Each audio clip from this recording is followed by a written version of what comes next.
وقعتي في الحب؟ طب في شوية أسئلة لازم ولا بد تسأليها لنفسك علشان تفهمي العلاقة دي بشكل أفضل، وتحديدا اللي انت عايزاه ومحتاجاه. طبعا انت دلوقتي حاسة بسعادة وارتياح، وده الشيء الوحيد اللي بتفكري فيه، ومع ذلك لازم نكون واقعيين شوية عشان تفضل السعادة والراحة دي موجودة حتى في المستقبل. ومن ضمن الأسئلة دي، هو أنا حاسة بالراحة والسعادة فعلا مع الشخص ده؟ طب يا ترى هو كمان بيحس بنفس الشعور ده اتجاهي؟ طب يا ترى هي ايه توقعاتي في العلاقة دي؟ ويا ترى هل احنا متوافقين على المبادئ والقيم؟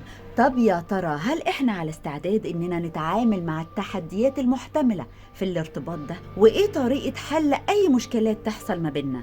هل هيكون بشكل بناء؟ ويا ترى يا هل ترى الارتباط ده هيعود عليا بالسلام الداخلي؟